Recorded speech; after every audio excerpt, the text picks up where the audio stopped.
Meu povo, graça e paz, uma alegria estar hoje aqui em mais uma edição do podcast Verdades da Fé.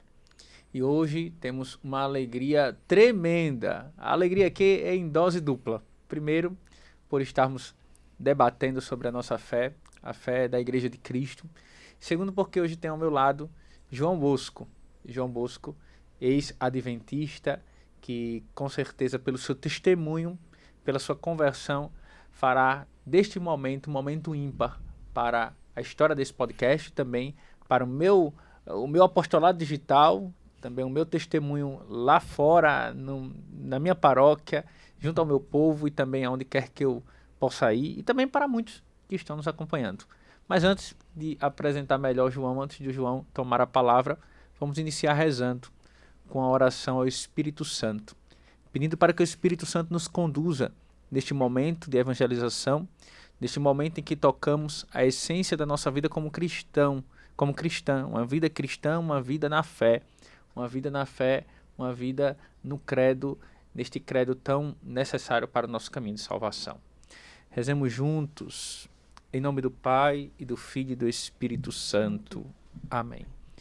Vinde Espírito Criador, a nossa alma visitai, enchei os corações com vossos dons celestiais. Vós sois chamado o intercessor de Deus, excelso dom sem par. A fonte viva, o fogo, o amor, a unção divina e salutar. Sois o doador dos sete dons, e sois poder na mão do Pai. Por ele prometido a nós, por nós seus feitos proclamai. A nossa mente iluminai, os corações enchei de amor. Nossa fraqueza encorajai, qual força eterna e protetor. Nosso inimigo repeli, e concedei-nos a vossa paz. Se pela graça nos guiais, o mal deixamos para trás. Ao Pai e ao Filho Salvador, por vós possamos conhecer, que procedeis do seu amor, fazei-nos sempre firmes crer. Amém. Amém. Em nome do Pai, e do Filho e do Espírito Santo. Amém. João, que alegria, muito obrigado por ter aceitado o convite, esse convite diferente da rotina, vim para um podcast para falar sobre as verdades da fé, mas precisamente sobre esse seu caminho de conversão. Mas antes de tudo, para que as pessoas possam entender melhor quem é João, o que João faz da vida e quem foi João. Mas ele vai falar um pouquinho de maneira breve agora, se apresentar. João, de onde ele mora, qual é a paróquia que pertence, para que a gente possa, conhecendo João e mergulhando um pouco na história de conversão, na história de vida de João. E aí João se apresenta para o nosso povo não só católicos, viu João? Não só católicos. Aqui a nossa palavra vai chegar a muitos, com a graça de Deus. Amém, Padre, amém. Eu agradeço muito por estar aqui, agradeço de verdade, pois é muito importante para mim anunciar e expressar a fé que eu conheci no meio católico, né? E como o padre falou, meu nome é João Bosco, eu frequento a paróquia de Santo Agostinho, lá em Santa Cruz de Capibaribe, inclusive com um grande carinho, mando um abraço para o meu frei Jean, meu frei Pedro e o frei Jefferson também, o padre Carlos, que fez parte da minha conversão também. E frequento lá, vai fazer um ano. E fui adventista do sétimo dia por 11. Como a gente estava conversando aqui antes de iniciar, eu já quis ser pastor na igreja adventista, passei no seminário de teologia, mas não fui. Me envolvi com muitos projetos missionários da igreja. Me engajei, de fato, na igreja adventista, e deixando bem claro que eu estudava de fato sobre a doutrina da adventista. Não à toa que, propositalmente, eu até disse ao padre, eu trouxe alguns livros aqui de Ellen White, trouxe a Bíblia Andrews aqui, para deixar, até para fazer algumas comparações quando a gente for ler uns textos bíblicos, porque pode acharem, não, ele saiu da igreja, foi para a igreja católica, não sabia de nada, não entendia. Não, de fato, preguei bastante na igreja adventista, me engajei, como eu falei. E hoje, pela graça de Deus, depois de um aprofundamento, de um mergulho na tradição, na doutrina da Santa Igreja, no magistério, na Bíblia, cheguei à conclusão que a igreja sempre foi católica. Então, para mim é um prazer poder partilhar aqui com vocês hoje e falar um pouco tanto sobre a minha vida na Igreja Adventista e também sobre a minha saída nela, né? E por que hoje eu sou católico. Obrigado, João. E olhe, por título de curiosidade, conheci João numa oração, numa missa. Fui a Santa Cruz, encerramento da Semana da Família. Isso. A agenda estava muito apertada, inclusive cheguei até muito atrasado, muito apertado. Tinha programação, agenda em Belém de Maria, aqui na nossa Diocese de Palmares, na Diocese de Palmares, mas deu certo, apertamos a agenda porque o povo queria muito que eu estivesse lá em Santa Cruz. Então fui a primeira vez na paróquia Santo Agostinho, com os nossos irmãos religiosos, e ali depois, com a pregação, com a oração, no final, chega aquele jovem para mim: padre, olha, eu sou João, se apresentou como ex-protestante, ex-adventista, e para mim foi uma alegria, né? Eu sou aquele padre que quando encontra um ex-protestante fica muito alegre, não é pelo fato de ser ex-protestante, não é só isso, mas é o fato de encontrar alguém que está tendo uma experiência de fé, uma experiência concreta, uma experiência eu costumo dizer, João, que é uma experiência, não só uma experiência, mas uma configuração nova de vida. Isso. A gente configura a nossa vida de maneira, aquilo que Santo Agostinho, né? Aquela beleza tão nova, mas tão antiga, tão Isso. verdadeira, que quando a gente encontra, se apaixona de verdade a tal ponto de configurar a nossa vida a esta verdade. Então, a minha alegria, primeiramente, é essa. A alegria não é só o fato da conversão em si, mas o fato de que uma alma que se salva, mas sobretudo de que uma alma agora vai caminhar na verdade. Sim. E numa verdade em que os fundamentos bíblicos, os fundamentos da tradição, do magistério, nos colocam a par da realidade que nunca morreu. Muito pelo contrário. E João dizia aqui um pouco antes, né? Quando a gente mergulha, que encontra, parece que a gente quer mergulhar mais e não tem filtro para ir em busca daquilo que já encontrou, mas para que tenha um conhecimento mais acertado, mais direcionado, mais forte, né? O Espírito impulsiona, é claro, né? Então, João, mas já no nosso papo aqui, nesse papo tão católico, de tanta conversão, vamos tocar um pouco na sua experiência como adventista na época, né? Sim, sim. Como foi a sua experiência? Como você vivia, qual era a sua dinâmica de vida, de frequência? Você falou, não, eu não sou aquele que simplesmente se converteu porque não estudava. Eu conheci, estudava e até trouxe aqui exemplos de maneira muito direta, tá aqui à mesa para que a gente pudesse ver. Mas assim, como foi a sua experiência? Como era a sua relação com esta denominação religiosa? Mas sobretudo, como você vivia de fato o que você professava na época, né? Não de maneira assim, a gente vê, João, e eu vejo tantos protestantes assim que vivem de maneira muito superficial. Pega os argumentos assim mais baixo que tem, mais baixo mesmo, contra a igreja, se apega naquilo ali, nem conhece direito aquilo que professa. Isso. Nem conhece direito. Mas aqui a gente está numa realidade diferente. João foi um cara que conheceu, que foi curioso também na época, né? A curiosidade que com certeza lhe dava uma estabilidade até enquanto estava lá, mas a partir de quando João se depara num processo de conversão, tudo muda. Já não é mais curiosidade, mas um desejo pela verdade. Isso. Padre, a minha vida como adventista iniciou em torno dos meus 12 para 13 anos, por meio do Clube dos Desbravadores, que os escoteiros da Igreja Adventista, né? Quem é adventista estiver ouvindo já vai ficar com raiva por ter falado que é os escoteiros, mas é porque é mais didático das pessoas entenderem, né? Sim. Que usa o lenço. E eu estava na escola, na sala de aula, era no ensino fundamental, e foi um grupo lá, né? Que a princípio, quando eu vi, na minha cabeça de criança, né? Pré-adolescente, os escoteiros. Aí fui convidando para poder participar, né? E eu me interessei e comecei a ir. E lá fui descobrindo que tinha relação com a igreja, né? E eles têm que chama Cantinho da Unidade, que tem um momento lá que o capelão ensina algumas coisas, e ali eu fui me interessando e passei muito jovem, né? Pré-adolescente, 12 para 13 anos, a frequentar a igreja adventista. E com alguns meses depois me batizei na igreja, já era batizado na igreja católica. Minha mãe não vive uma fé católica, ela tem uma linha com outra denominação, mas com um certo respeito pela igreja me levou para ser batizado quando eu era criança. Então sempre já era batizado, mas como a igreja adventista tem esse costume, eles batizam novamente. E esse é um ponto muito interessante na igreja adventista, né? Que eles têm, por não ter o sacramento da reconciliação, então, se você cometer um pecado, você é rebatizado.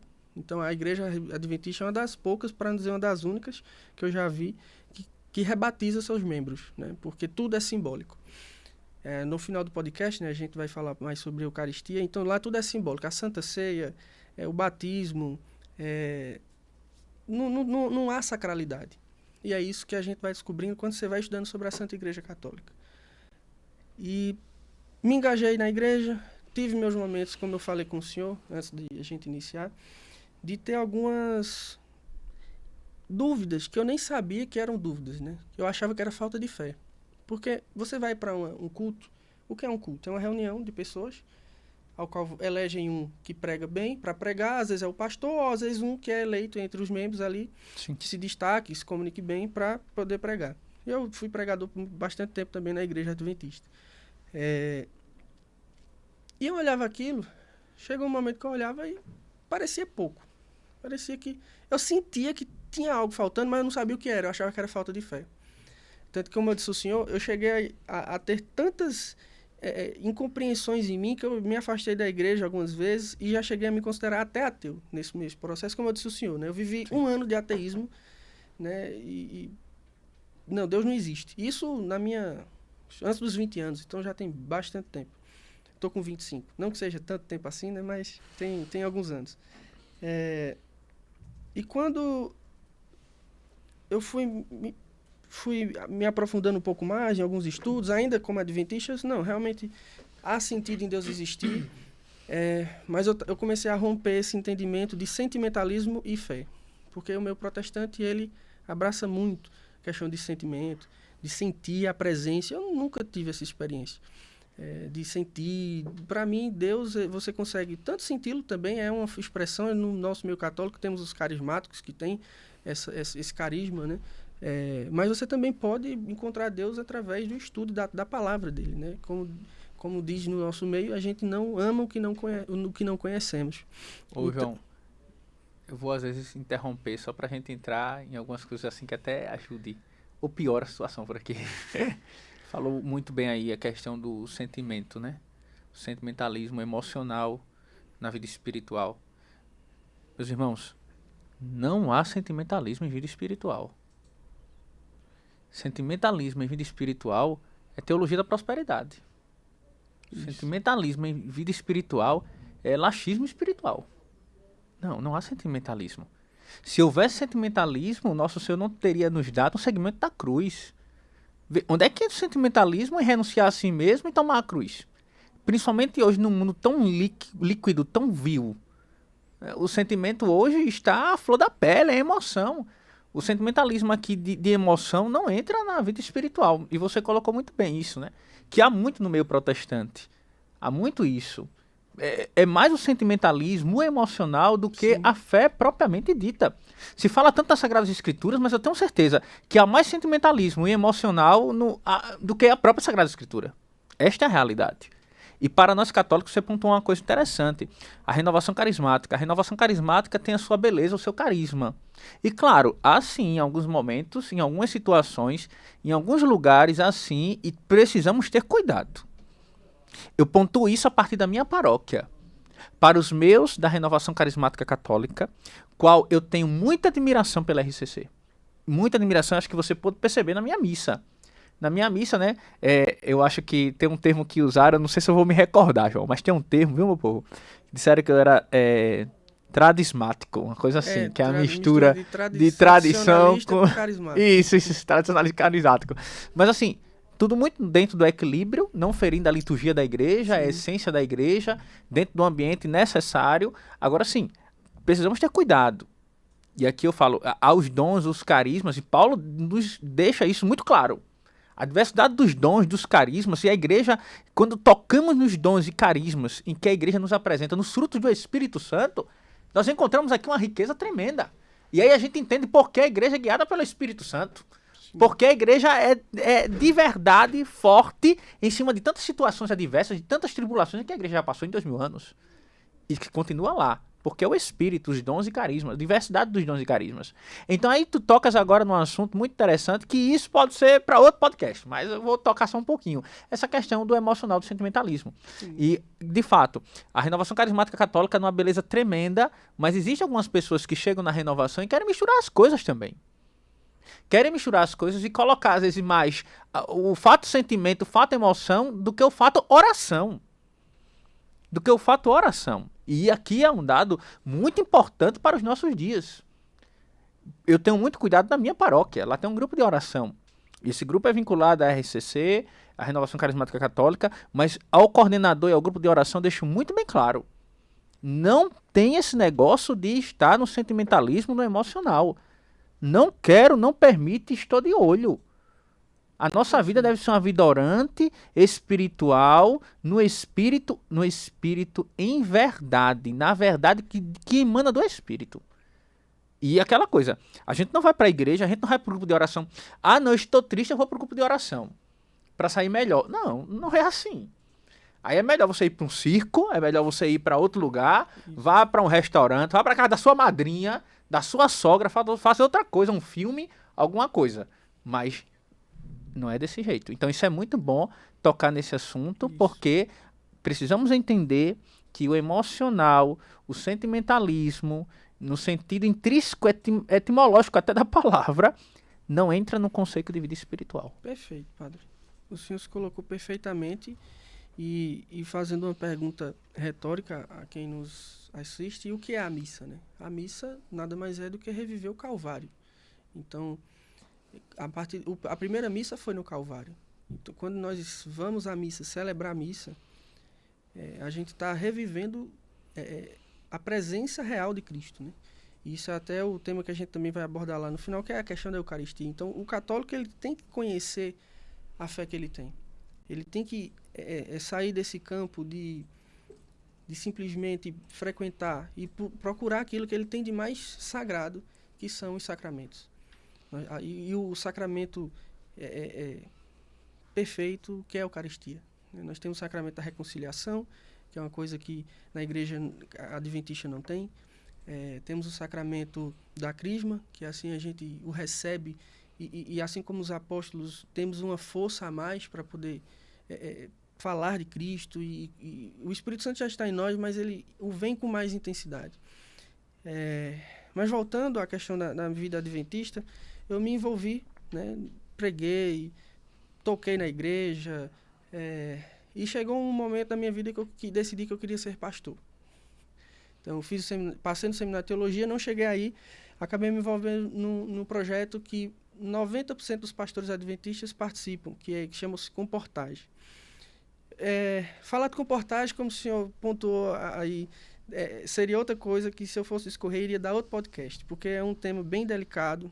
Tem muitos até adventistas que olham com um olhar mais criterioso sobre isso, porque envolve venda de livros, projeto missionário, que a venda desses livros, os comportores vendem, servem para sustentar, eles se sustentarem na faculdade, né, nas faculdades adventistas.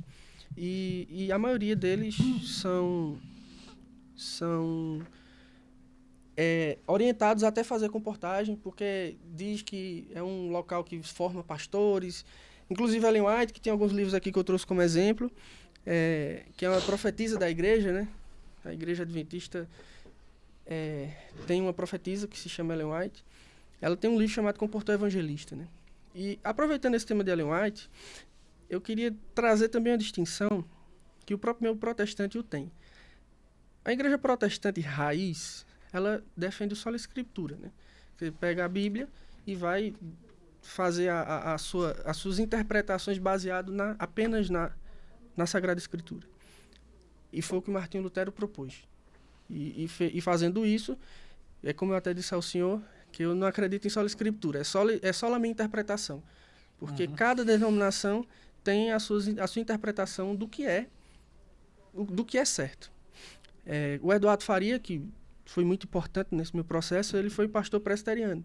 E ele ensina, né, que o presbiteriano batiza criança. E ele defende na Bíblia. O adventista não batiza, defende na Bíblia. Isso é um tema central, batismo, porque falam que a gente só diverge no que é periférico, quando não é verdade. O meio protestante em si guarda o domingo, assim como a igreja católica. O adventista defende a guarda do sábado, que já é um tema que a gente já pode pontuar também, sim. Né? O que diverge a igreja adventista de muitas outras são 3 assuntos: sábado, santuário e a alimentação, né? Mas eu diria que a alimentação é meio que não tão importante pontuar aqui, até pelo tempo. Mas falando do sábado, para mim foi muito fácil entender a imprecisão disso. Porque, de fato, o adventista, como defende a sola escritura, ele fica nessa de dizer, me mostra na Bíblia onde é que mudou o sábado para o domingo. E não tem. De fato, não tem. Mas a gente vê todo um contexto que nos leva a entender que a igreja passou a guardar o domingo quando Jesus ressuscitou. Santo Inácio de Antioquia, ele foi discípulo de João. E Santo Inácio de Antioquia, ele faleceu em meado ali do ano 95, salvo engano. 95 não, 110. São João Evangelista, que já faleceu aproximadamente ali no ano 95, depois de Cristo. E em Apocalipse 1:15, 1:10, estou olhando aqui para não falar errado no versículo, São João fala, né? Se achou no Espírito no dia do Senhor. E o adventista, ele lê esse texto e faz toda a sua interpretação e para dizer que era o sábado. Só que o discípulo de São João, que Santo Inácio de Antioquia, isso é a patrística, alguns protestantes até estudam, já os adventistas não, porque eles têm Ellen White, né? E eu estava falando, acabei não concluindo. Toda igreja que não usa só a Bíblia, ela, tendo uma fonte de fé secundária, é considerada uma seita. E os próprios protestantes em si consideram isso. Então você vai ter os Testemunhos de Jeová com a Tradição do Novo Mundo, que é uma Bíblia específica. Você vai ter os Mormons com o Livro de Mórmon, que é um livro específico. E os Adventistas, que vão ter a Bíblia e Ellen White. E curiosamente, essas 3 igrejas surgiram mais ou menos no século XIX, nos Estados Unidos, mais ou menos no mesmo tempo. Então, é uma coincidência, quase que não coincidência também. Mas voltando, Santo Inácio de Antioquia diz o seguinte, que ele morreu mais ou menos no ano 110, pouco tempo depois de São João Evangelista, que foi que ele foi discípulo de São João Evangelista, e na carta aos Magnésios, no capítulo 9, ele diz o seguinte: aqueles que vivam na antiga ordem de coisas chegaram à nova esperança. E não... Deixa eu retornar aqui, que eu me perdi.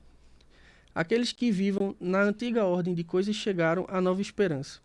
E não observam mais o sábado, mas o dia do Senhor. Dia nesse que a nossa vida se levantou por meio dele e da sua morte. Alguns negam isso, mas é por meio desse ministério que recebemos a fé e na qual perseveramos para ser discípulos de Jesus Cristo, nosso único mestre. Então, isso aqui é só um ponto. Tem outros versículos na Bíblia que eu também não vou trazer, porque os adventistas conhecem e não é difícil de encontrar, né? Quando fala-se que não julguem quem guarda sábado ou domingos, ou não julgue ninguém por comida ou bebida, tem uns textos que falam a respeito disso. Mas, em especial, isso para mim foi muito impactante, porque você ver um discípulo de um apóstolo falando que não se guardava mais o sábado. A patrística, ela é rica nesse sentido. E é um detalhe importante, que é o seguinte: o meio protestante, ele considera que a igreja se degenerou em meados do ano 300. Então, até o ano 300, a gente pode ter ainda uma igreja que era semelhante à igreja que era a igreja que Cristo queria que fosse. Não à toa que os protestantes acreditam que Martinho Lutero veio resgatar essa igreja primitiva. Só que a gente vê, antes dessa degeneração dita pelos protestantes, um comportamento que é o católico de hoje, que é a devoção aos santos, a devoção a Maria. A Bíblia, eu separei aqui, mas pelo tempo, isso é assunto para depois, mas tem vários textos bíblicos, tem a patrística muito clara da devoção a Santa Maria. Então, como eu disse, o senhor foi a última coisa que eu aceitei foi Maria, porque é difícil para um protestante. Mas quando a gente descobre que a gente tem uma mãe, quando a gente descobre que o próprio Jesus a honrou, quando eu falo isso, alguns protestantes ficam assustados, né? Jesus, nas bodas de Caná, ele fez o primeiro milagre porque sua mãe pediu. Ele disse, mãe, ainda não é minha hora. Mas o que é que ela fez? Ela insistiu mais um pouco e ele o fez. E ele poderia ter ficado com o não e pronto. Exato. Mas ele ouviu a intercessão da sua mãe. E a Virgem Maria faz isso. Né? Todos nós temos uma influência sobre nossa mãe. E nossa mãe tem influência sobre nós. Se a minha mãe me diz, João, vem aqui em Arco Verde, que eu sou de Arco Verde, só que eu não estou querendo ir, mas se ela diz que pede com jeito, eu vou. Não é mesmo que eu não queira tanto.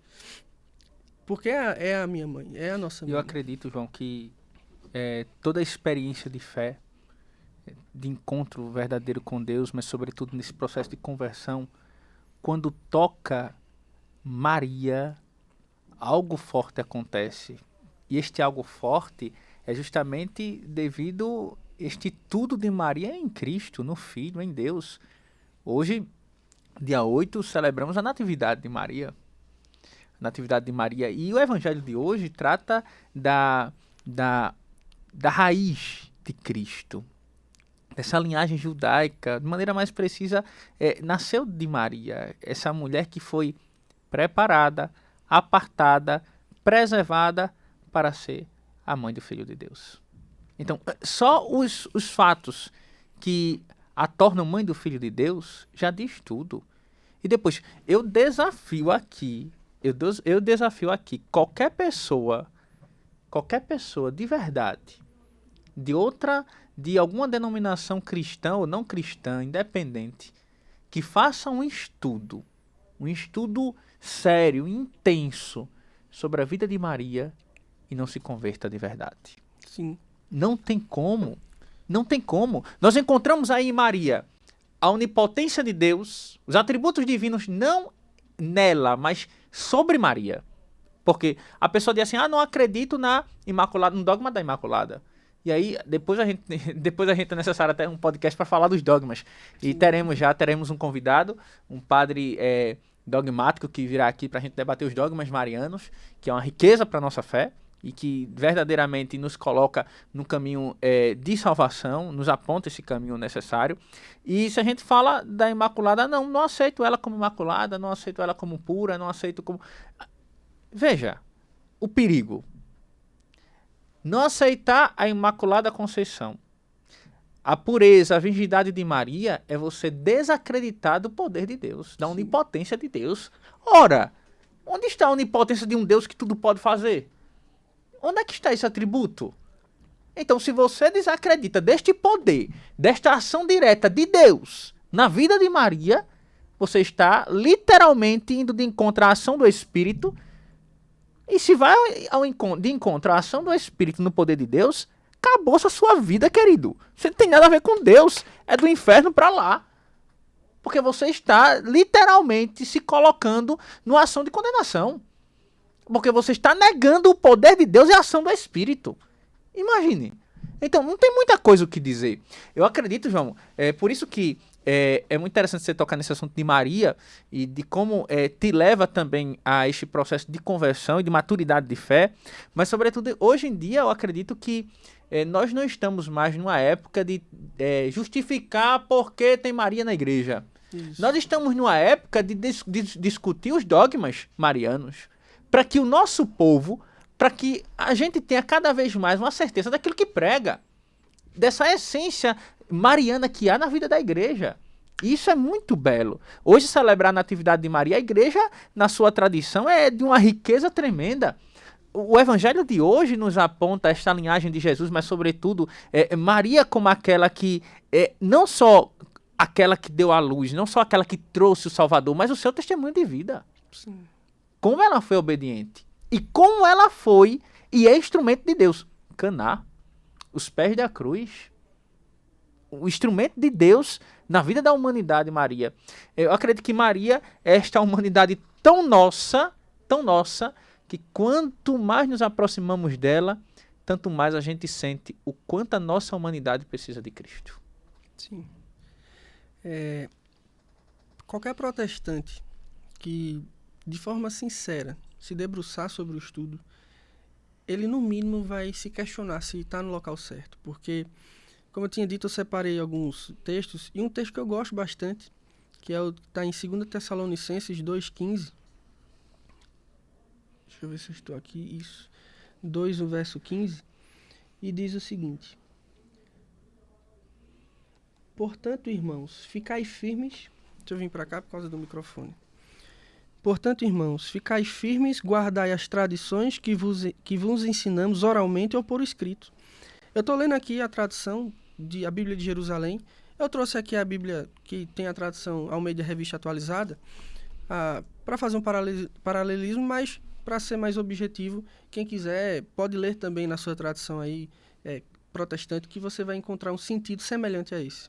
E isso é muito claro, né? Guardai as tradições que vos ensinamos oralmente ou por escrito. Um monge chamado Gutenberg, em 1400 e pouco, foi o monge que desenvolveu a imprensa. E somente ali que a Bíblia foi popularizada. Porque até então, como é que se sustentou a igreja? Pela tradição. Sim. Então foram mais de 1400 anos com a igreja sustentada na tradição. Não porque a igreja detinha as informações e escondia, como muitos falam. A igreja católica escondia a verdade. Martinho Lutero veio trazer uma confusão, né? Ele diz que a igreja está errada, mas não diz que é certo. Hoje a gente tem mais de 30 mil denominações e cada uma que tem a verdade. A igreja adventista diz que tem a verdade, que ela é remanescente. Inclusive, a igreja adventista, ela não fala isso publicamente, mas ela fala isso para os seus membros, ela fala isso nos institutos bíblicos, que a igreja católica é a prostituta da Babilônia. E que as igrejas protestantes que guardam o domingo, elas são as filhas da prostituta. Isso a igreja adventista ensina e todo adventista sabe. E o adventista que está me ouvindo, ele sabe que o que eu estou dizendo é ensinado nos estudos bíblicos, é pregado pelos pastores, isso em coisas fechadas. Agora, quando você chega na igreja, eles vão em doses homeopáticas, né? É devagar, para você não se assustar. Então, assim, quando você observa que a igreja, que Jesus não veio deixar uma Bíblia, Jesus veio deixar uma igreja, e que essa igreja se sustentou por mais de 1400 anos pela tradição oral, e que Jesus foi morto, ressuscitou e foi para o céu, e os primeiros escritos sobre ele levaram 40 anos para começar. Isso é tão... Como eu brinquei com o senhor aqui antes, Jesus não é um bibliotecário que veio deixar uma Bíblia.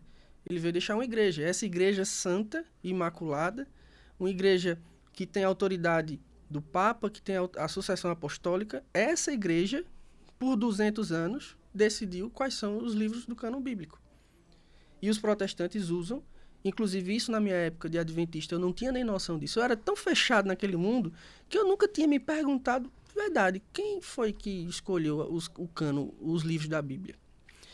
E isso começou, por isso que é importante, você que é católico e está ouvindo, que você tenha um bom testemunho. Porque eu até pontuei também para o padre, eu até mandar um abraço para o meu padrinho, que ele é um dos responsáveis também, que é o Igor. A gente passou, como eu pontuei, a gente passou no mesmo concurso, e era um concurso que tinha algumas fases, e a gente viajou várias vezes juntos. Ele e um amigo nosso.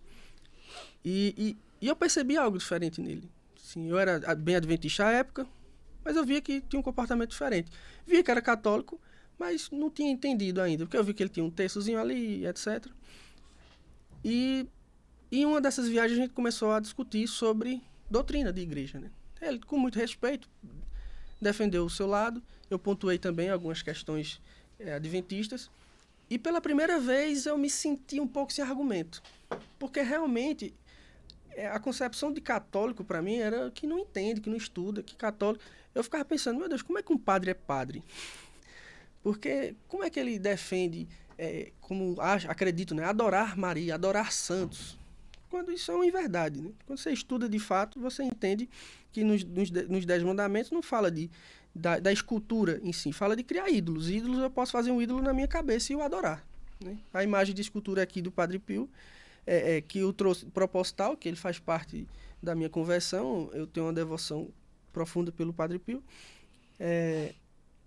E ali, como eu pontuei, eu me senti sem argumento. Só que à época eu deixei isso para lá, eu não dei andamento a esse pensamento.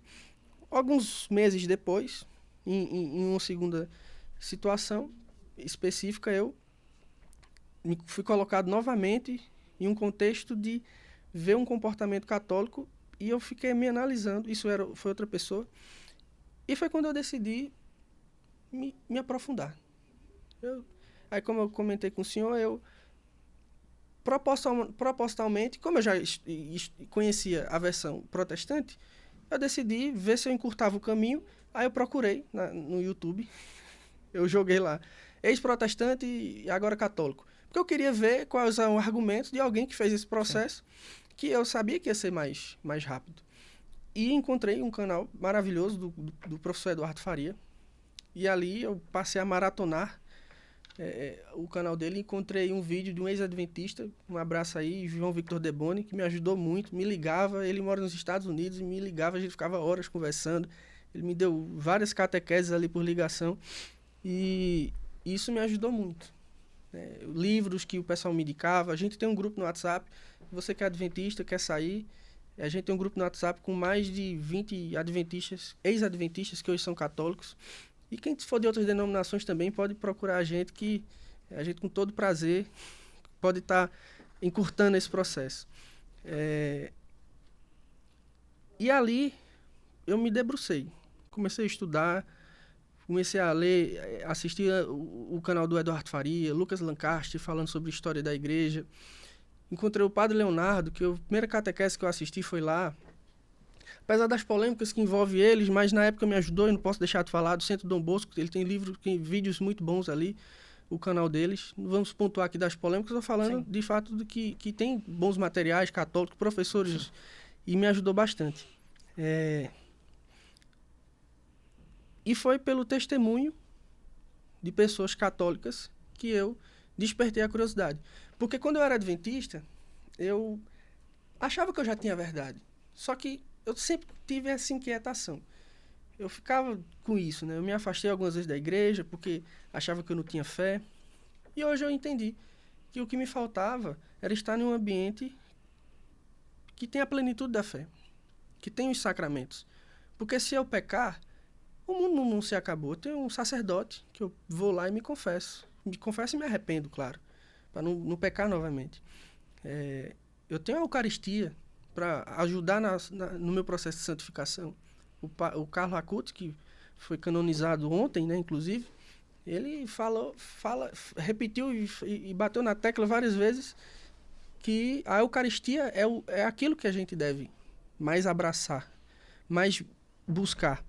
E assim, quando eu descobri que eu estava, perdoa a expressão, não é uma falta de respeito com as demais igrejas e nem com a igreja adventista, mas quando eu descobri que a igreja não é uma padaria, que você vai só comer o pão simbólico, eu descobri que a igreja católica ela tem a presença real e a presença substancial, né? Que é a presença real, que Cristo está ali, e a presença substancial, que é a transubstanciação. Não é mais carne, não é mais pão e não é mais vinho. Agora é o corpo e o sangue de Cristo, de fato. E isso é de uma riqueza tremenda e que, por vezes, e fica até um alerta aos jovens que estiverem ouvindo, que busquem a confissão e vão comungar. Porque há jovens que, às vezes, eu vivi 11 anos da minha vida como adventista. E quando eu estou com algum problema espiritual, quando eu peco, não posso comungar, eu fico triste, desesperado, querendo me confessar com o primeiro padre que eu achar. E às vezes eu vejo alguns jovens que têm isso desde berço, católico de berço, e estão há anos sem confissão, sem comungar, Minha gente, você é jovem, mas jovem também morre. E assim, o adventista, ele defende a doutrina, acho que o termo é esse, enfim, não vou me expressar agora, não lembrei. Mas defende que quando a gente morre, a gente é uma morte eterna. Mas quando você é católico, você estuda, não existe isso de morte eterna. Se você for para o inferno, você vai ficar no inferno para sempre. Porque aquilo que Deus nos deu foi fôlego de vida. Que soprou nas narinas de Adão o fôlego de vida. Não tem como você aniquilar algo que Deus criou com o fôlego de Deus. Então, quando nós morrermos, ou vamos para o purgatório, ou direto para o céu, depende da sua santidade, ou você vai ficar eternamente no inferno. E o inferno não é um demônio com um chifre, com um tridente, não. É um local de profunda dor e sofrimento, de arrependimento, de tristeza, e que você vai ficar eternamente ali. Então, é se colocar o peso na consciência. Entender de fato qual é a doutrina que você segue. Entender que você está na igreja de Cristo. Que você tem padres, freios para você se confessar. Que a Eucaristia lhe chama constantemente e, por vezes, você pode estar negligenciando. Eu me converti por conta da Eucaristia. Porque quando eu descobri que eu não entendia porque católico passava de frente à igreja e se benzia. Aí quando eu descobri que é porque Cristo está ali, não tinha como. Eu separei várias coisas aqui, se a gente quiser já falar sobre a Eucaristia. E uma das coisas que mais me impactam, Santo Inácio de Antioquia, como eu disse, morreu no século I. Ele foi discípulo de São João Evangelista. Discípulo de São João Evangelista. E o que é que ele disse? A Eucaristia é a carne de nosso Senhor Salvador Jesus Cristo. Carne que padeceu por nossos pecados e que o Pai, em sua bondade, ressuscitou. E ele ainda acrescenta: os que recusam o dom de Deus morrem protestando. Não é protestante, né? É protestando. A Eucaristia é o que o católico tem de mais lindo. Você comungar do corpo de Cristo. Há vários versos bíblicos que falam a respeito disso. Deixa eu ver se é esse aqui, 10. 1 Coríntios, capítulo 10, o verso 16. O cálice de bênção que abençoamos não é a comunhão com o sangue de Cristo? O pão que partimos não é a comunhão com o corpo de Cristo? Qual é o simbolismo aqui? Porque o protestante diz, é simbolismo. Mas aqui está dizendo, o pão que partimos não é a comunhão com o corpo de Cristo? É o corpo de Cristo. E tem um texto ainda melhor, que é em João 6, 52, que diz assim: os judeus discutiam entre si, dizendo: como esse homem pode dar-nos a sua carne a comer? Então Jesus lhe respondeu: em verdade vos digo, se não comerdes a carne do Filho do Homem e não beberdes seu sangue, não tereis a vida em vós. Jesus ressuscitou gente, Jesus fez paralítico andar, e em nenhum momento ele falava em verdade, ressuscite. Mas na Eucaristia ele diz: em verdade vos digo, quem não comer do meu corpo, não beber do meu sangue, não terá vida em vós. Como é que isso é simbolismo? Não tem simbolismo. Então, se você é protestante, pare de crer que é apenas um pão, que é para reviver o memorial. Não, Cristo deixou a Eucaristia para que, de fato, a gente o comungue e busque a santidade através da presença dele real em nós. São Justino Mártir, no século II, foi discípulo de discípulo dos apóstolos. Esse, para mim, é um dos melhores, que diz assim: chamamos esse alimento de Eucaristia, e ninguém tem permissão para participar dele, exceto aquele que acredita que nosso ensinamento é verdadeiro e que foi lavado no banho da remissão dos pecados para a regeneração e está vivendo segundo Cristo nos ordenou. Então, aqui ele dá 3 critérios para a gente poder comungar, né? Crer no ensinamento, que é verdadeiro, ser lavado no banho da remissão dos pecados, que é o batismo, e está vivendo segundo Cristo nos ordenou, está em estado de graça, confissão.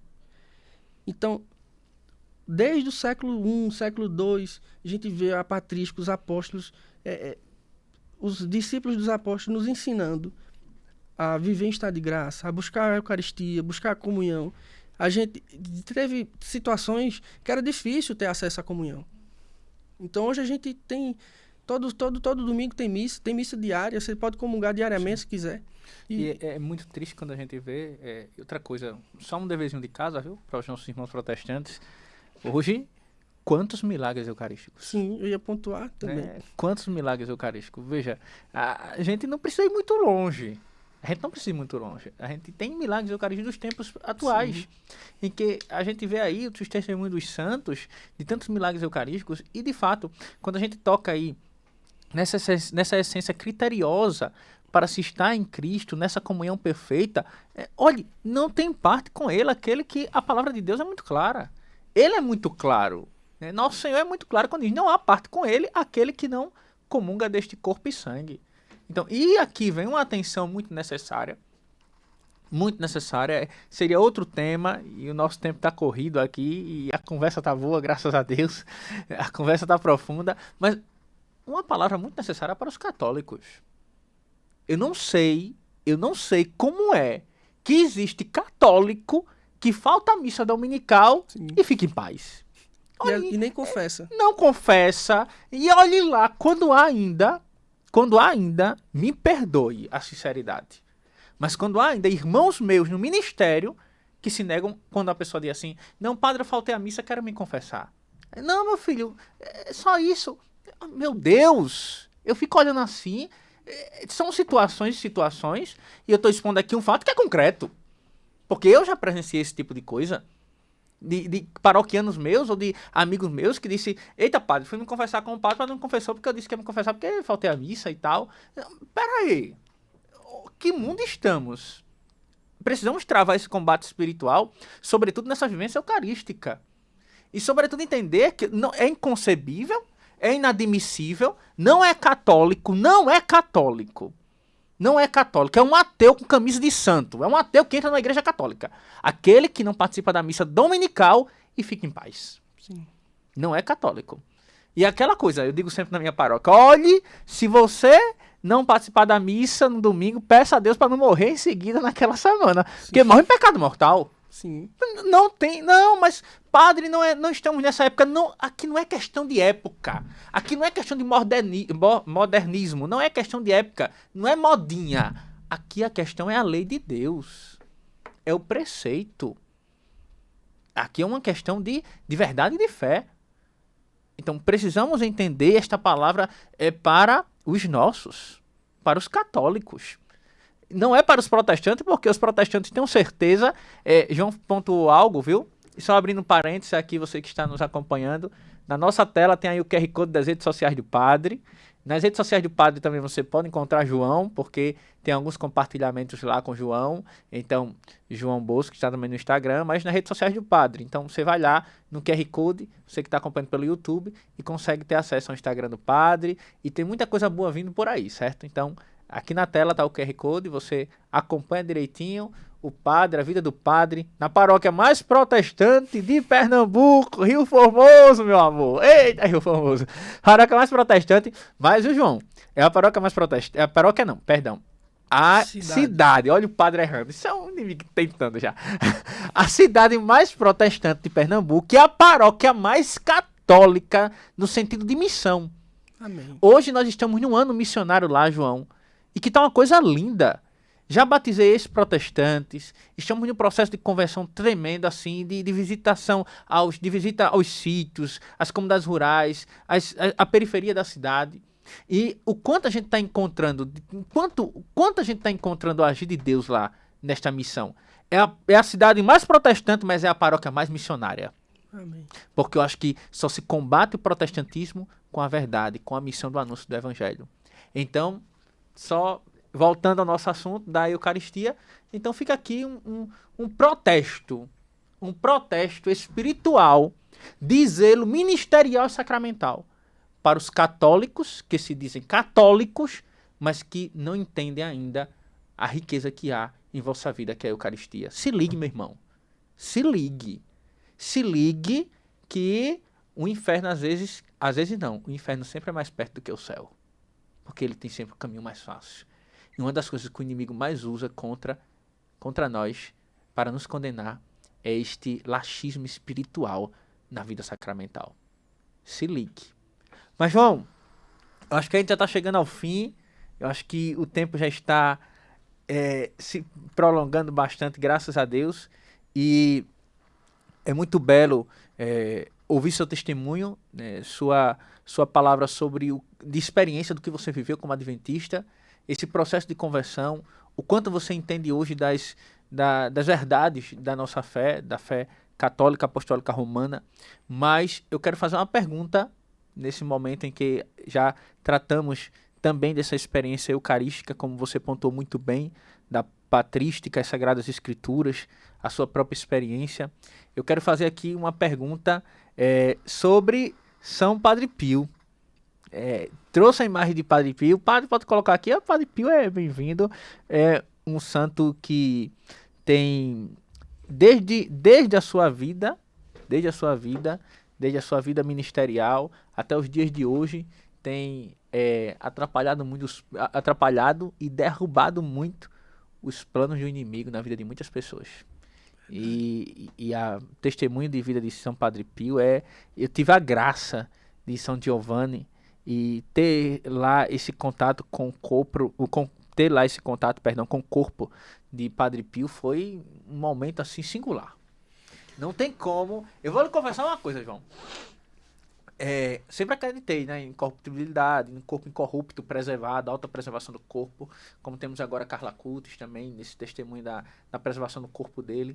Então, Santa Rita, que é uma coisa assim extraordinária, e aqui eu deixo um deverzinho de casa também, ver os corpos incorruptos dos santos, é um deverzinho de casa que, se você entrar nesse dever, meu irmão, você muda de vida.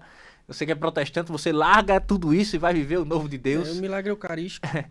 Isso, um milagre eucarístico. E foi uma experiência, não tem como descrever o que foi se aproximar do corpo de São Padre Pio.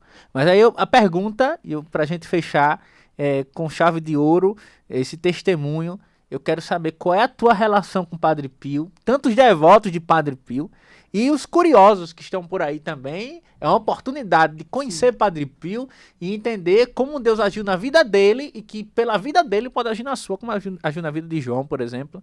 Então, João, me fale qual é a sua relação com Padre Pio. Por que Padre Pio está aqui? Por que essa imagem está aqui? O que é que ele tem a ver com a sua vida? Ou o que é que ele tem a ver com o seu protestantismo aí antigamente? Padre, como eu falei, né, do meu hoje padrinho de Crisma, Igor, ele falou do Padre Pio nessas nossas conversas. Só que daquilo, entra no ouvido, Sim. Sai no outro, mas eu guardei a informação. E nesse segundo momento também, como eu disse, conversando com outra pessoa católica, também tinha pontuado, deixa eu pesquisar, né? Comecei a pesquisar, foi o primeiro santo que eu estudei. E quando eu estudei, a história dele foi igual estudar a patrística, né? Você se apaixona, você se debruça, porque é muita santidade. Aqui na imagem tem ele usando luvas, né? Porque aqueles que não sabem, ele passou a sua vida inteira com as marcas, né, os estigmas de Cristo em suas mãos, que sangrava, que doía. Ele lutava fisicamente com os demônios. Ele era um homem de rezar, salvo engano, era 5 rosários por dia. Posso estar errando a precisão, mas era de rezar muito todos os dias. E principalmente esse milagre da mão que sangrava, isso, como um bom criterioso que sou, vi que a igreja tem esse hábito de entregar os milagres à ciência, né? Chama médicos, mostra até os milagres eucarísticos. A igreja entrega a ciência para que eles estudem, pessoas que não têm nada a ver com a igreja católica, e relatem o que é que está acontecendo. E geralmente chega à imprecisão, porque a resposta é só milagre. E vendo a história dele, eu vi o que pode se levar à santidade, né? Porque, como ele mesmo dizia, ele era apenas ele só queria ser um frade capuchinho. Era só isso. Ele não foi ordenado a bispo, não foi ordenado cardeal, não se tornou papa, mas sendo um simples frade capuchinho que celebrava a missa, rezava, confessava, adorava confessar por horas, ele se tornou um grande santo, fazendo o simples, fazendo o chamado dele, que foi ser sacerdote. Então, o que mais me ensinou, além da santidade, os milagres envolvendo milagre de bilocação, fazendo uma criança voltar a enxergar, uma criança que era cega. Teve vários e vários milagres. O que mais me ensina a história do Padre Pio é que a simplicidade, é na simplicidade que a gente encontra a santidade. Porque se a gente acorda, reza, a gente vai à missa dominical, busca até em outros momentos também a missa, busca fazer a nossa leitura da Bíblia, estudar sobre o catecismo, viver em santidade, viver, como diz o São José Maria Escrivá, né? O santo do cotidiano, nosso ordinário, também buscar a um comportamento que reflita Cristo, e a gente se torna santo. Não necessariamente um santo de altar, mas a gente vai se tornar santo para poder passar pouco tempo no purgatório, se for necessário, e ir para o céu. Então, é o que mais me ensina a história de Padre Pio, é a simplicidade. É na simplicidade que se encontra a santidade. E eu acho que com esse seu testemunho de sacramento, de dedicações de debruçar a Eucaristia, ao estudo da Eucaristia, da Palavra de Deus, Palavra de Deus, Magistério, Sagradas Escrituras. Há uma frase de Padre Pio, muito bela, até peguei aqui para não errar nada dessa frase, muito bela de Padre Pio, que eu sempre admirei. Eu tenho um primo, padre, o G. Cônego, lá em Maceió, Cônego Ellison, e ele é devoto demais de Padre Pio. Eu conheci Padre Pio através dele. Ele é meu primo, já mais à frente, meu padrinho de batismo também. Então cresci vendo ele no seminário e tal, e sempre muito apaixonado por Padre Pio. Então acho que quem me fez gostar de Padre Pio foi este meu primo, Cônego Ellison. E eu escutei essa frase logo dele, e depois de tantas outras pessoas, né? Quando ele falava, e hoje se diz na vida de tantas pessoas que tiveram uma experiência com ele, como você teve. Seria mais fácil para o mundo existir sem um sol do que sem a Santa Missa. E ele também fala que se as pessoas soubessem da riqueza da missa, teria que colocar soldados nas portas das igrejas, porque da grande multidão que ali estaria. Sim. Então, para quem já é católico, busque apreciar cada vez mais a Eucaristia, busque entender mais sobre o que é ser comungar de fato do corpo de Cristo. Busque a confissão, que é muito importante, não comungar em estado de graça, né? E se debruce, né? Porque, como a gente já cansou de escutar no meio católico, a gente só ama aquilo que a gente conhece. Então, hoje eu sou apaixonado pela Igreja Católica, eu sou apaixonado ainda mais por Jesus. Eu nunca amei tanto Jesus como eu amo hoje. Eu nunca cheguei a amar tanto Jesus quando eu era adventista. Hoje, de fato, eu amo Jesus, porque eu sei o quão lindo e belo é os ensinamentos dele. Eu sei exatamente que a presença dele é real na Eucaristia, que ali não é mais pão, não é mais vinho. E esse encontro com Deus, a gente consegue, qualquer um consegue. Eu sou um pecador, me confesso constantemente, porque eu aproveito os sacramentos que Deus deixou para nós. Então, você já é católico há muitos anos, é católico de berço, aproveite também. Você está aí, tem seus padres para você procurar na sua paróquia.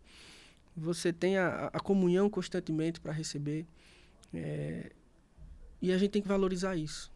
Porque tem protestantes sinceros que estão estudando e, infelizmente, às vezes passam a frequentar a missa e tem que ficar ainda 1, 2 anos, porque às vezes é casado e tem que regularizar tudo, desejando comungar. Como eu tenho vários amigos meus que hoje são ex-adventistas, hoje católicos, graças a Deus, boa parte já está comungando, mas que passa por essa dor, de você estar ali e na missa sem poder comungar. E às vezes você vê católicos que simplesmente só é marcar um dia com o padre, às vezes não precisa nem marcar, que tem um dia de confissão. Sim. Confessa e vai comungar. Porque essa é a beleza da Igreja Católica. A Igreja Católica, com a sua santidade, nos deixa a Sagrada Escritura, o Sagrado Magistério, a Sagrada Tradição e, em especial, a Sagrada Eucaristia. Perfeito. João, muito obrigado pelo teu sim de conversão, sobretudo, por esse testemunho que com certeza mexeu com o coração de quem está em casa, com certeza atrapalhou bastante os planos dos protestantes em querer, talvez, vir por curiosidade e agora está um pouco incomodado e curioso. Então, se estiver curioso, aproveite essa curiosidade para se debruçar cada vez mais sobre esta verdade que aqui foi proclamada. Quero agradecer de verdade, muito obrigado pela presença e quem sabe uma outra oportunidade estaremos juntos. Quem sabe em outro tema, já partindo para uma coisa mais diferente, né? Uma coisa que também possa fazer as pessoas crescerem na fé e também edificar a nossa fé, claro, porque cada encontro com a palavra é uma edificação de fé, uma edificação de vida. O meu ministério que se edifica cada vez mais de um encontro de oração na Eucaristia e também estreitar os laços com a experiência de tantas pessoas. Como o João falou, o João também está disponível a ajudar você que é protestante, que está no processo de conversão, quer se converter, seja adventista, seja de qualquer outra coisa. Só um deverzinho de casa, viu, João? Aqui para o próximo podcast, se você vier, com a graça de Deus, veja, aqui, nesse território aqui, quase que canônico, nesse podcast, só a igreja católica, apostólica romana. Isso. Então, comunidades cristãs, sim, existe por aí. Sim. Eu peço até essa licença poética, porque eu tenho consciência disso, né? Que a igreja é só a igreja católica. Mas, para fins didáticos, a gente fala igreja... Sim, claro. Eu só deixo assim, bem pontuado, né? E para provocar também, uma provocação santa. Exato. Para que as pessoas entendam em casa. Do mesmo jeito, pastor. Essa história aqui diz assim, o pastor fulano, pastor protestante. Porque pastor e ponto final de verdade, só o teu sacerdote, só o teu sacerdócio, o teu pároco, porque é o único ungido segundo a ordem do rei Melquisedeque. E basta. Então, o pastor é o padre, é o pároco. Né? O teu padre, o sacerdote, sou eu. Os outros são pastores protestantes. Isso. A gente até usa o sentido da palavra pastor por uma questão também de conveniência, de educação daquilo que eles se tratam, mas a palavra protestante deve estar logo em seguida. Eu tenho essa didática. Comunidades cristãs, pastor protestante, e tem algumas que nem são comunidades cristãs, são seitas de outras situações que é bom a gente nem tocar, que é até um perigo. Isso. Mas enfim, só para deixar aqui claro e mexer um pouco nas estruturas, que eu gosto de mexer, eu gosto de dar uma provocação santa. Mas a minha gratidão, você foi muito feliz na sua didática, na sua maneira de transmitir o teu testemunho, a tua experiência de fé. Quero agradecer a todos que estão nos acompanhando. Não deixe isso passar, é uma graça. Então compartilha nos teus grupos de WhatsApp da tua família, dos teus amigos, do teu trabalho, onde você tiver vontade, no teu coração for tocado para compartilhar este link deste programa. Aquele amigo protestante está meio confuso, bota lá para piorar a situação dele e melhorar a fé dele, em nome de Jesus. Então compartilha e também quero agradecer também o apoio da Lumen. Temos aqui o QR Code também na nossa tela, na telinha aí o QR Code da Lumen, onde você pode acessar Lumen Peregrinações. 10 anos esse ano. Eu estarei junto com a Lumen na Fé Expo. Quero até convidar o João também para participar da Fé Expo. Passa lá, vou fazer o programa Direção Espiritual. Estaremos lançando um programa ao vivo, o programa Direção Espiritual com o Padre Elifas. E o lançamento será na Fé Expo. 3, 4, 5 e 6. E aqui no Polo de Caruaru, a Feira Católica do Nordeste, a Lumen vai estar presente, comemorando 10 anos de existência como peregrinação, uma operadora católica, uma operadora de uma agência e operadora de turismo católico. Você pode acompanhar no site, tem peregrinação comigo, tem peregrinação até com o Frei de lá, eu vi esses dias de lá da paróquia. Eu acho que deve ser o Frei Jefferson. Frei Jefferson, isso mesmo. Tem peregrinação com o Frei Jefferson, tem vários padres, graças a Deus.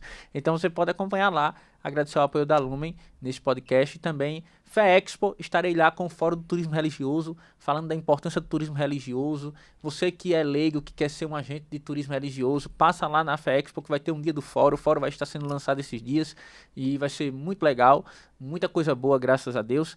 E o padre também vai estar lá no domingo, especialmente inteiro, com pregação, programa de direção espiritual ao vivo, presença de nomes católicos lá para louvar, fazer o show, pregar. E também, com a graça de Deus, estaremos vivendo também a Eucaristia lá, que será uma alegria. Então, minha gratidão, agradecer o apoio da Lumen, a Lumen que é tão próxima a mim, e também a presença aqui de João Bosco, nome de santo, Bosco. Então, obrigado, João. Muito obrigado mesmo. Eu que agradeço, padre. E vamos terminar rezando. Pegar aqui pra gente não errar a reza, que às vezes o inimigo atenta, viu? A coisa é séria, Jesus.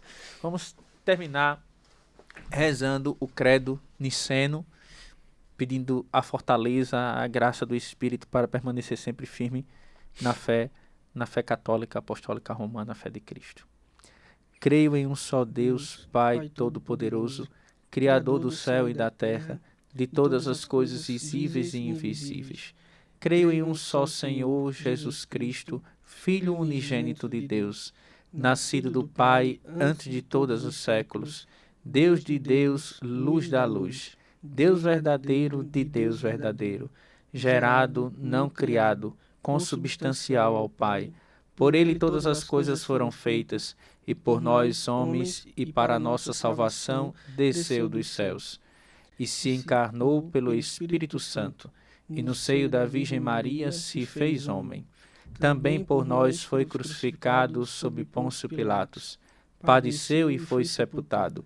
Ressuscitou ao terceiro dia, conforme as Escrituras, e subiu aos céus, onde está sentado à direita do Pai, e de novo há de vir, em sua glória, para julgar os vivos e os mortos. E o seu reino não terá fim. Creio no Espírito Santo, Senhor que dá a vida, e procede do Pai e do Filho, e com o Pai e o Filho é adorado e glorificado. Ele que falou pelos profetas. Creio na Igreja una, santa, católica e apostólica. Professo um só batismo para a remissão dos pecados, e espero a ressurreição dos mortos e a vida do mundo que há de vir. Amém. O Senhor esteja convosco. Ele está no meio de nós. Que desça sobre vós a bênção do Deus Todo-Poderoso, Pai e Filho e Espírito Santo. Amém. Gratidão mais uma vez, João. Gratidão a todos os irmãos e irmãs. Quero agradecer também ao pessoal da minha mídia, da minha produção, Sentinela Comunicação. Sentinela, depois vai lá no Instagram da Sentinela e vê o que de bom a Sentinela tem para a comunicação católica apostólica romana. Uma comunicação católica. Muito obrigado. Deus abençoe grandemente. Até o próximo podcast, se Deus quiser. E já será na Fé Expo, viu? O próximo podcast será na Fé Expo e tem coisa boa que vem por aí em nome de Jesus. Até mais. Gratidão.